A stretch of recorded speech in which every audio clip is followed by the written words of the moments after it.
آپ سن رہے ہیں سعدیہ عابد کے ناول بند کبا کھلنے لگی جانا کی تیسری قسط۔ بھابھی بیگم، آپ بات کر لیں بھائی صاحب سے، پھر وہ جیسا کہیں گے میں محوش کو کہہ دوں گی۔ وہ سب تو ٹھیک ہے فریدہ، مگر مجھے نہیں لگتا کہ نوید راضی ہوں گے۔ 15-20 دن میں شادی کرنا آسان نہیں ہے، وہ گم مگو سی کیفیت میں بولی تھیں۔ بھابھی بیگم، تیاریاں تو 20 دن میں بھی ہو سکتی ہیں، اور فضیل دیکھا والا لڑکا ہے، فیملی کو ہم اچھے سے جانتے ہیں، اور محوش کو جہیز وغیرہ نہیں چاہیے۔ لیکن فریدہ، ہم بیٹی کو خالی ہاتھ رخصت تو نہیں کر سکتے۔ لیکن جہیز لینے سے محوش اور فیاض بھائی دونوں نے ہی سختی سے منع کر دیا ہے۔ وہ کہہ رہے تھے شادی 20 دن میں ہو یا 20 ماہ بعد، وہ جہیز نہیں لیں گے۔ خدا کا دیا ان کے پاس سب کچھ ہے، وہ صرف زرمین کو رخصت کر کے لے جانا چاہتے ہیں۔ یہ باتیں فون پر کرنے کی نہیں ہیں، گھر آؤ گی تو بات کریں گے۔ ہم اپنی لڑکی کو خالی ہاتھ تو کبھی رخصت نہیں کریں گے، یہ بات محوش کے کان میں ڈال دینا۔ محوش سے میری تفصیل سے بات ہو چکی ہے، وہ جہیز لینے سے منع کر رہی ہے، مگر اس نے کہا ہے کہ آپ زرمین کو جو دینا چاہیں دے سکتی ہیں۔ یہ کیا بات ہوئی بھلا؟ ارے بھابھی بیگم، صاف بات تو ہے، گھر کے ساز و سامان یعنی فریج، ٹی وی، فرنیچر وغیرہ جیسی چیزوں سے ہٹ کر آپ زرمین کو زیور، کپڑے جو چاہے دیں۔ وہ لوگ زرمین کو کچھ دینے سے منع نہیں کر رہے، اور جب ان کے گھر میں یہ سارا سامان پہلے سے موجود ہے تو وہ نہیں لینا چاہ رہے، اور اس میں کوئی برائی بھی نہیں ہے۔ آپ یہ سب بھائی صاحب کو بتا کر کوئی فیصلہ کر لیں، میں رات کو یا پھر کل فون کروں گی۔ ارحم کو وہاں آتے دیکھ انہوں نے بات کو سمیٹا تھا اور فون رکھ کر اس تک چلی آئی تھی۔ السلام علیکم ماما، اس نے ماں پر سلامتی بھیجی تھی۔ وعلیکم السلام بیٹا، جیتے رہو، آج اٹھنے میں بہت دیر کر دی۔ بیٹے کے ذرا سا جھکنے پر انہوں نے اس کے سر پر ہاتھ رکھا تھا۔ بس ماما، آج مجھے کچھ لیٹ جانا ہے، اس لیے سکون سے سوتا رہا۔ آپ بتائیے ناشتے میں کیا ہے؟ سخت بھوک لگ رہی ہے۔ وہ سیدھا ہوتا ہوا مسکرایا تھا۔ وہ صبح جلدی اٹھنے کا عادی تھا، مگر پچھلے 2 ماہ سے اس کی روٹین اتنی ٹف ہو گئی تھی کہ حد نہیں۔ رات دیر تک سونا اور صبح جلدی اٹھنا، آج موقع ملا تھا تو وہ دن چڑھے تک سوتا رہا تھا۔ اسے ایک کیس کے سلسلے میں 2 بجے تک پولیس اسٹیشن پہنچنا تھا، اس لیے اس نے 12:30 کا الارم لگایا تھا تاکہ ناشتے وغیرہ سے فارغ ہو کر آرام سے وہاں پہنچ جائے۔ مائدہ بیٹا، پہلے بھائی کے لیے ناشتہ بنا دو، دوپہر کے کھانے کی تیاری بعد میں کر لینا، انہوں نے مائدہ کو بلا کر کہا تھا، اور وہ دونوں ڈائننگ ہال میں ہی بیٹھ گئے تھے۔ مائدہ نے پہلے اس کے لیے چائے بنائی تھی اور اسے دیکھ کر وہ پراٹھا بنانے لگی تھی، کیونکہ ارحم سلائس اور پاپے وغیرہ نہیں کھاتا تھا۔ ارحم، تمہیں جیسے فراغت ملے اپنے ماموں کے گھر کا چکر ضرور لگا لینا۔ آج تو ممکن نہیں، کل کوشش کروں گا۔ ویسے کیا کوئی خاص بات ہے؟ ہاں، خاص بات تو ہے، پچھلے کچھ ہفتوں سے تم اتنے مصروف رہے کہ میں تمہیں کچھ بتا ہی نہیں سکی، اور جو کچھ بھی ہوا بہت جلدی میں ہو گیا۔ وہ سمجھ گیا تھا کہ فریدہ اس کو اب کیا بتانے لگی ہے، مگر اس نے ظاہر نہیں کیا تھا کیونکہ وہ ماں کو ٹوکنا نہیں چاہتا تھا۔ فضیل کا زمین کے لیے محوش نے رشتہ ڈالا تھا۔ فضیل گھر کا ہی دیکھا بالا بچہ ہے، بھائی صاحب نے فضول کے جھنجھٹوں میں پڑنے سے بہتر مثبت جواب دے دیا۔ یہ تو اچھی بات ہے ماما، اور ویسے بھی فضیل زمین کو پسند کرتا ہے، اچھا ہی ہے دونوں کی شادی ہو جائے۔ تم نے مجھے پہلے کبھی نہیں بتایا کہ فضیل زرمین کو پسند کرتا ہے، تو تم نے اسی لیے زرمین سے شادی کرنے سے انکار کیا تھا؟ ماما، مجھے لگتا تو تھا کہ فضیل انٹرسٹڈ ہے زرمین میں، اور میں نے بھی کبھی زرمین کے بارے میں اس طرح نہیں سوچا تھا، اس لیے منع کیا تھا۔ فضیل کا ذکر میں نے اس لیے نہیں کیا تھا کہ میں چاہتا تھا کہ فضیل اپنے دل میں زرمین کے لیے سافٹ کارنر رکھتا ہے تو خود ظاہر کرے۔ خیر، ان باتوں کو رہنے ہی دیجیے، اور یہ بتائیے کہ شادی کا کب تک ارادہ ہے؟ محوش کے بھائی کی طبیعت خراب ہے، انہیں بلڈ کینسر ہے، اس لیے وہ لوگ اسی ماہ شادی کرنا چاہ رہے ہیں۔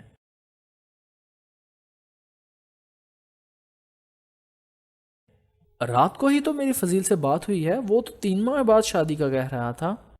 اتنی جلدی کا سن کر وہ بے حد حیران ہوا تھا۔ محوش چاہ رہی ہے کہ دونوں بیٹوں کی شادی ساتھ ہی کرتے، کیونکہ فیاض بھائی کی طبیعت بھی کچھ ٹھیک نہیں رہتی، اور جب فیصل کی ہو ہی رہی ہے تو فضیل کی بھی ساتھ ہی ہو جائے گی، اور ویسے بھی شاکر بھائی سادگی کو پسند کرتے ہیں۔ شادی ابھی ہوگی یا سال بعد ہوگی تو سادگی سے ہی۔ کیونکہ شاکر بھائی مہندی وغیرہ جیسی رسموں کے سخت خلاف ہیں، اس لیے میں نے بھابھی بیگم سے بات تو کی ہے، دیکھو بھائی صاحب کا کیا فیصلہ ہوتا ہے۔ اور آپ نے مائدہ کی اور راہم کی شادی کب تک کرنے کا سوچا ہے؟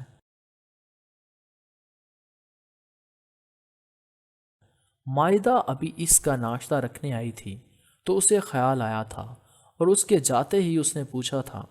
منگنی کے وقت تو یہی طے ہوا تھا کہ سال 6 مہینے میں مائدہ اور اسجد کی شادی ہوگی، اور راہم و شازمین کی زرمین کے ساتھ ہوگی۔ زرمین کی ابھی شادی ہو جاتی ہے تو 6 7 ماہ بعد ان بچوں کی بھی شادی کر دیں گے۔ تم اپنی بتاؤ، تمہارا اپنا کب تک شادی کرنے کا ارادہ ہے؟ وہ بیٹے کے لیے گلاس میں جوس نکالتے ہوئے اس سے پوچھ رہی تھی۔ وہ جو ناشتہ کرتے ہوئے غور سے انہیں سن رہا تھا، محض مسکرا دیا تھا۔ ماما صرف 4 سال دے دیں، 4 سال بعد جس سے کہیں گی شادی کر لوں گا۔ اور ہم 4 سال بہت ہوتے ہیں، 6 7 ماہ میں راہم کی شادی کر دی تو اس کے بچے جب تک کتنے بڑے ہو جائیں گے۔ اچھا ہے نا ماما، راہم کی شادی کر کے بہو لانے کا خواب پورا کریں اور اس کے بچوں کو کھلا کر دادی بننے کا، اور تمہیں یوں ہی تمہارے حال پر چھوڑ دوں۔ وہ خفا ہوئی تھیں۔ ماما مجبوری ہے نا، سمجھا کریں۔ کیا سمجھوں؟ 4 سال بعد پتہ ہے کتنے برس کے ہو جاؤ گے؟ پورے 32 کے، اور بڈھے کو کون لڑکی دے گا؟ ان کی ناراضگی بڑھتی جا رہی تھی۔ ماما 32 سال کی عمر میں کوئی بڈھا نہیں ہو جاتا، اور میں یہ کب کہہ رہا ہوں کہ 4 سال بعد ہی شادی کروں گا؟ میں تو بس آپ سے کچھ وقت مانگ رہا ہوں، سیٹ ہو جاؤں گا تو شادی کر لوں گا۔ ابھی آپ خود بتائیں کتنے کتنے دن میں آپ لوگوں کے ساتھ بیٹھ نہیں پاتا، میرے کھانے کی آنے جانے کی کوئی ٹائمنگ نہیں ہے۔ میری بیوی لے آئیں گی تو میری اس ٹف لائف سے وہ بیچاری کیسے کمپرومائز کرے گی؟ مجھے بھی سیٹ ہو جانے دیجئے، پھر کر لوں گا شادی۔ اس نے نرمی سے کہتے ہوئے آہستگی سے ماں کے کاندھے پر دباؤ ڈالا تھا۔ یہی بات ہے یا کسی لڑکی کا چکر ہے؟ خدا کو مانے مما، ایسی کوئی بات نہیں ہے۔ با خدا کوئی لڑکی دل و نگاہ کو اچھی لگی تو ضرور بتاؤں گا، ورنہ آپ کی پسند کی لڑکی سے شادی کر لوں گا۔ ابھی آپ مائدہ اور راہم کی شادی کی تیاریاں کریں، اور مجھے اجازت دیں، مجھے 2 بجے ڈیوٹی پر لازمی پہنچنا ہے، اور ابھی مجھے تیار بھی ہونا ہے۔ ویسے یہ پاپا کہاں ہیں؟ دکھائی نہیں دیے۔ نکلتے ہوئے خیال آیا تو پوچھا تھا۔ اپنے کسی دوست کی طرف گئے ہوئے ہیں، تم جانے کی تیاری کرو جا کر، اور پلیز یاد سے ماموں کے ہاں چکر لگا لینا، بھائی صاحب تمہیں یاد کر رہے ہیں۔ بیٹے کو ہدایت کی تھی۔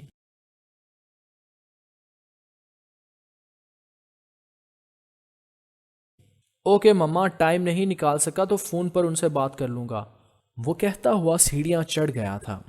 مائدہ بیٹا یہ برتن اٹھا لو، میں اپنے کمرے میں جا رہی ہوں، نماز پڑھ کر کچھ دیر آرام کروں گی۔ ماما کھانا نہیں کھائیں گی؟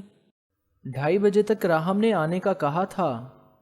ساتھ ہی کھا لوں گی، تم کھانا کھا کر کچھ دیر آرام کر لینا، صحت کا بھی خیال رکھا کرو بیٹا۔ وہ اس کا گال تھپ تھپا کر بہت پیار سے کہتی اپنے روم میں چلی گئی تھیں۔ آپ مجھے کہاں لے کے جا رہے ہیں؟ وہ عموماً ایک ہی ریسٹورنٹ میں جاتے تھے، اس لیے وہ راستہ دیکھ کر بولی، اغوا کر کے لے جا رہا ہوں، اور اس کی تو سٹی ہی گم ہو گئی تھی۔ آپ ایسا کیسے کر سکتے ہیں؟ تم میری محبت میں جان دے سکتی ہو، تو کیا تمہاری محبت میں اتنا سا بھی نہیں کر سکتا؟ مہارت سے ڈرائیو کرتے ہوئے اس کے حواس باختہ آنسوؤں سے تر چہرے پر نظر ڈالی تھی۔ مستقل رونے سے اس کی آنکھیں سرخی مائل ہو کر سوج گئی تھیں، اور ناک سرخ ہو گئی تھی، جبکہ آنکھوں کا کاجل پھیل گیا تھا۔ آپ مجھ سے محبت ہی کب کرتے ہیں؟ محبت نہیں کرتا، اسی لیے تو اغوا کر کے لے جا رہا ہوں۔ اس کی ہوائیاں اڑاتے چہرے کو دیکھ کر اسے مذاق سوجا تھا، جبکہ وہ اس کے مذاق کو سچ مچ سمجھ بیٹھی تھی۔ میں محبت میں جان تو قربان کر سکتی ہوں اسجد، مگر عزت نہیں۔ وہ دونوں ہاتھوں میں چہرہ چھپائے سسک اٹھی تھی، اور وہ تو پریشان ہو گیا تھا۔ اس نے فرسٹریشن میں ایسی بات کر دی تھی کہ وہ اسے اغوا کر کے لے جا رہا ہے، مگر وہ تو سیریس ہی ہو گئی تھی۔ یسرا پلیز چپ کر جاؤ، تمہارے آنسو مجھے تکلیف دے رہے ہیں۔ میں تمہارے بارے میں ایسا ویسا سوچ بھی نہیں سکتا۔ اگر تمہیں لگتا ہے کہ میری نیت میں فطور ہے تو میں تمہیں ایک لمحہ ضائع کیے بنا تمہارے گھر چھوڑ آتا ہوں۔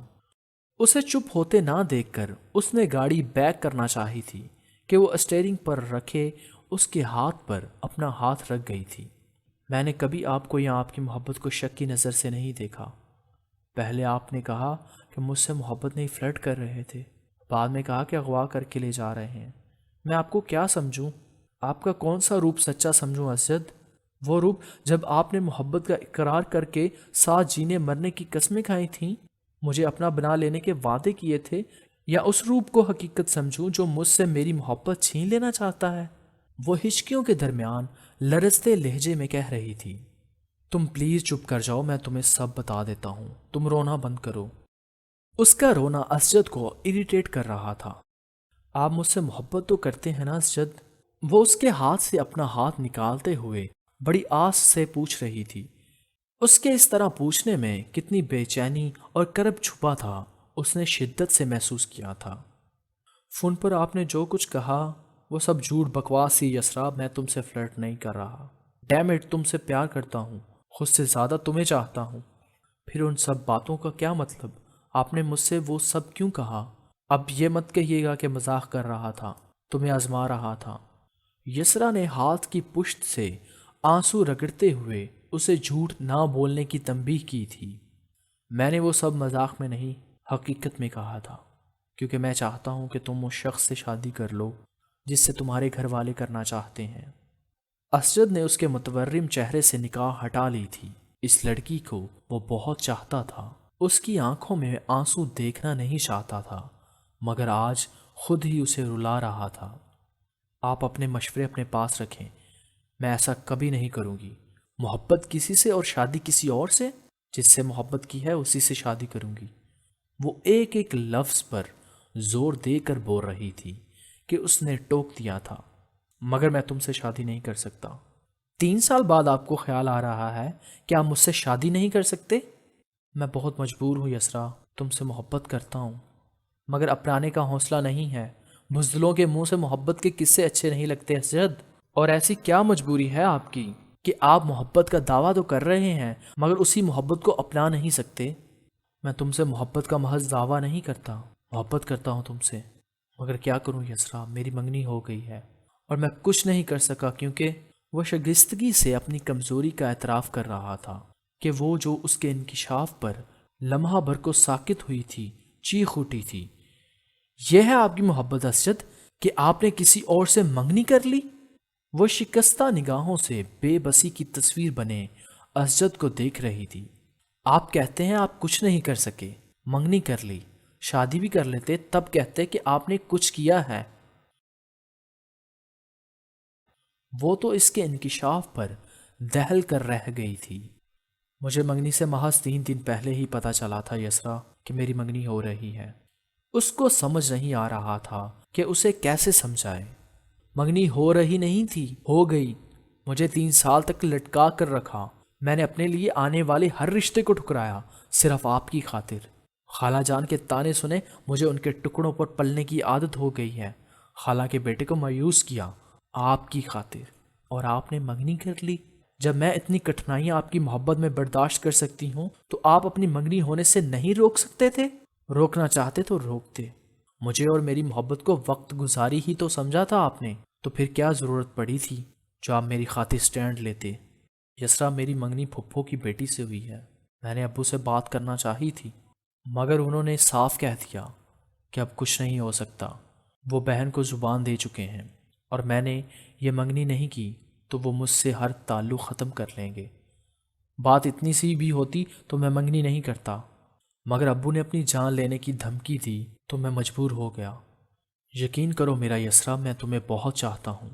میں نے جو کچھ کیا مجبوری میں کیا۔ اب آپ مجھ سے کیا چاہتے ہیں؟ میں تمہارا مجرم ہوں یسرا، جو چاہے سزا دے دو، مگر اتنا یاد رکھنا کہ میں نے تم سے محبت کی ہے، مگر شاید ہماری محبت کے نصیب میں وصل نہیں، ہجر لکھا گیا ہے۔ میں تو بس یہی چاہتا ہوں کہ تم جہاں رہو خوش رہو، میری دعائیں ہمیشہ تمہارے ساتھ رہیں گی۔ مجھے معاف بھلے مت کرنا، مگر زندگی کے سفر میں کسی کی ہمراہی میں آگے بڑھ جانا۔ خواہش تو بہت تھی کہ کہ تمہارا ہم سفر بنوں، مگر یہ خواہش ہی رہ گئی۔ آپ کسی کا بھی ہاتھ تھام کر زندگی گزار سکتے ہیں، مگر میں اتنی باہمت نہیں ہوں، مجھ سے یہ سب نہیں ہوگا۔ میری جان مانگیں گے تو ہنستے ہنستے آپ کے قدموں میں جان دے دوں گی، مگر جو آپ مجھ سے مانگ رہے ہیں وہ میری زندگی سے بڑھ کر ہے۔ ہجر زدہ زندگی گزارنے سے تو بہتر ہے میں اپنی جان دے دوں۔ وہ ایک دم ہی بکھر گئی تھی۔ اس کی شرٹ کا کالر سختی سے مٹھی میں دبوچے آنسو بھری آنکھوں سے اس کا مزہمیل چہرہ تک رہی تھی۔ یسرا، ایسی باتیں مت کرو۔ مجھے موت کا سندیسہ دے کر آپ کہتے ہیں میں زندگی کے گیت گاؤں، تو یہ مجھ سے نہیں ہوگا۔ وہ تڑپ رہی تھی، اور تڑپ تو وہ بھی رہا تھا، مگر حوصلہ کیے بیٹھا تھا۔ اگر اس نے بھی ہمت ہار دی تو وہ مزید بکھر جائے گی، اور وہ اسے بکھرنے نہیں دینا چاہتا تھا۔ زندگی میں انسان کو سبھی کچھ نہیں مل جاتا، اور تمہارے جینے کے لیے یہ احساس کافی نہیں ہے کہ میں تم سے محبت کرتا ہوں۔ اس نے آنسوؤں سے بھیگا چہرہ اونچا کیا تھا۔ نہیں اسجد، میں کسی کے ساتھ دھوکہ نہیں کر سکتی۔ محبت آپ سے اور شادی کسی اور سے؟ مجھے کیوں اذیت دے رہے ہیں؟ ایک دفعہ اپنے گھر والوں سے بات تو کر کے دیکھیں۔ ابا نہیں مان رہے تو ماما سے بات کریں۔ میں آپ کے بغیر نہیں جی سکتی۔ وہ اس کے کاندھے پر سر رکھ گئی تھی، اور اس کا شانہ اس کے آنسوؤں سے بھیگنے لگا تھا۔ تم سمجھ نہیں رہی یسرا، میری کوئی بھی کوشش محبت سے بندھے رشتوں میں بے رخی کی گانٹھ باندھ دے گی۔ مائدہ میری پھپھو کی بیٹی ہے، اور مائدہ سے جڑا رشتہ توڑا تو کتنے ہی رشتے بکھر جائیں گے، بہن بھائی جدا ہو جائیں گے، اور میری بہن، اس کا رشتہ ٹوٹ جائے گا۔ وہ راحم سے بہت محبت کرتی ہے، اور میری وجہ سے وہ کیوں جدائی کا درد سہے؟ میں اپنوں کو دکھ نہیں دے سکتا۔ اس نے بے بسی سے اسے خود سے دور کیا تھا، اور گاڑی اسٹارٹ کرنے لگا تھا۔ آپ کو سب کی پرواہ ہے، پرواہ نہیں ہے تو صرف میری۔ کسی کو دکھ نہیں دینا چاہتے، اور میری پوری حیات دکھوں کے حوالے کر رہے ہیں۔ سب کو جدا ہونے سے بچا رہے ہیں، اور مجھے جدائی کا پروانہ دے رہے ہیں۔ یہی ہے آپ کی محبت؟ وہ اس سے برگشتہ ہو رہی تھی۔ اتنے لوگوں کی زندگی برباد ہونے سے بہتر ہے کہ ہم دونوں کے دل اجڑ جائیں۔ زندہ رہنے کے لیے سانسوں کی ضرورت ہوتی ہے، اور ہم بھی جی لیں گے۔ ابھی تم جذباتی ہو کر سوچ رہی ہو، ٹھنڈے دل و دماغ سے سوچو گی تو میرا فیصلہ اتنا برا نہیں لگے گا۔ اسے دیکھے بغیر اس نے گاڑی سٹارٹ کر دی تھی، اور ہلکی رفتار سے اس نے گاڑی بیک کی تھی، اور نارمل رفتار سے گاڑی یسرا کے گھر کی جانب بڑھنے لگی تھی۔ میں جذباتی ہو کر سوچ رہی ہوں تو ایسا ہی ہے، اور میری جذباتیت ابھی آپ نے دیکھی ہی نہیں اسجد۔ اب بتاؤں گی میری جذباتیت اور شدت پسندی کی حد کیا ہے۔ آپ کسی سے بھی شادی کریں، مگر میں ایسا نہیں کروں گی۔ پاگل مت بنو یسرا، تمہیں میری قسم ہے، خدا را خود کو نقصان مت پہنچانا۔ آپ اپنی راہیں الگ کر چکے ہیں، اپنے لیے جیون ساتھی بھی منتخب کر چکے ہیں، تو میری فکر اب کم از کم آپ کو نہیں کرنی چاہیے۔ میں جیوں یا مروں آپ کی بلا سے۔ وہ روتے ہوئے اس کی گاڑی سے اتر گئی تھی، اور وہ اسے روک بھی نہیں سکا تھا۔ یسرا نے بہت تیز آواز کے ساتھ دروازہ بند کیا تھا۔ وہ اس کے گلی میں جانے کا منتظر تھا، مگر وہ کچھ دور جا کر اسٹاپ پر کھڑی ہو گئی تھی، اور وہ پریشانی سے اس تک آیا تھا۔ یسرا، گھر جاؤ، یہ جگہ کافی سنسان ہے۔ دوپہر کا وقت تھا، اسٹاپ پر کوئی بھی نہیں تھا، گاڑیاں بھی بڑی تیزی سے اکا دکا ہی گزر رہی تھیں۔ آپ جائیے۔ اس کی آواز مستقل رونے سے کافی باری ہو گئی تھی۔ میں چلا جاؤں گا، لیکن پہلے تم جاؤ۔ میں یہ اطمینان کیے بغیر نہیں جاؤں گا کہ تم خیریت سے اپنے گھر پہنچ گئی ہو۔ وہ قطعیت سے بولا تھا۔ میں پہلے کیوں جاؤں؟ آپ جاؤ، میں آپ کو نہیں چھوڑ رہی، چھوڑ آپ رہے ہیں، اس لیے میں آپ کو جاتے ہوئے دیکھنا چاہتی ہوں۔ وہ جذباتی لہجے میں بولی تھی۔ بے وقوفی کی باتیں مت کرو۔ وہ قدرے چڑ سا گیا تھا۔ پلیز اسجد، مجھے جانے کو مت کہیں۔ پرومس، آپ کی گاڑی نگاہوں سے جیسے ہی اوجل ہوگی میں یہاں سے چلی جاؤں گی۔ وہ لجاجت سے بولی تھی۔ لیکن